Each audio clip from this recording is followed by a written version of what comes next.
Dok, bagaimana pendapat dokter mengenai tenaga medis yang melakukan aborsi? Tenaga medis yang melakukan aborsi. Ini menurut pendapat saya ya. Dalam hukum positif di Indonesia, pengaturan tindakan aborsi terdapat dalam 2 undang-undang, yaitu KUHP pasal 299, 346, 347, 348, dan 349, serta diatur dalam Undang-Undang Nomor 36 Tahun 2009 tentang Kesehatan, pasal 76, 77, 78. Terdapat perbedaan antara KUHP dengan Undang-Undang Nomor 36 Tahun 2009 tentang Kesehatan dalam mengatur masalah aborsi. KUHP dengan tegas melarang aborsi dengan alasan apapun, sedangkan Undang-Undang Kesehatan membolehkan aborsi atas indikasi medis maupun karena adanya perkosaan.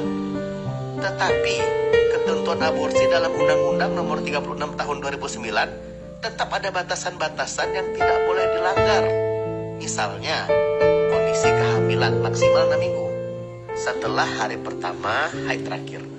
Selain itu, berdasarkan Undang-Undang Kesehatan Nomor 36 Tahun 2009, tindakan medis aborsi sebagai upaya untuk menyelamatkan ibu hamil dan atau janinnya dapat dilakukan oleh tenaga kesehatan yang mempunyai keahlian dan kewenangan untuk itu, dan dilakukan sesuai dengan tanggung jawab profesi serta pertimbangan tim ahli. Jenis tindak pidana ini diatur dalam pasal 349 KUHP. Tindak pidana dalam pasal ini tidak dapat dilakukan oleh setiap orang, sebab pelaku dalam tindak pidana ini haruslah orang yang mempunyai kualitas tertentu. Dalam hal ini, dokter, bidan atau juru obat. Jadi dokter, bidan, dan juru obat adalah pribadi yang melekat pada subjek hukum atau subjek delik.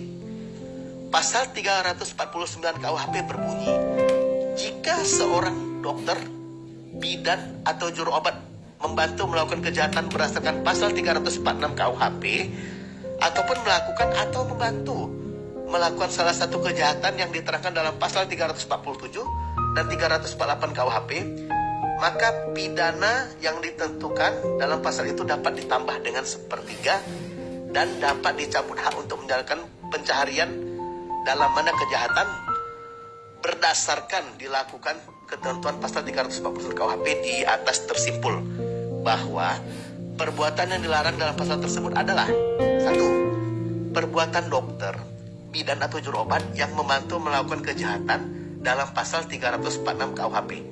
Yang kedua, perbuatan dokter, bidan atau juru obat yang melakukan kejahatan dalam pasal 347 dan 348 KUHP. Yang ketiga, perbuatan dokter, bidan atau juru obat yang membantu melakukan kejahatan dalam pasal 347 dan 348 KUHP. Jadi begitu ya penjelasan saya. Terima kasih ya. Oke.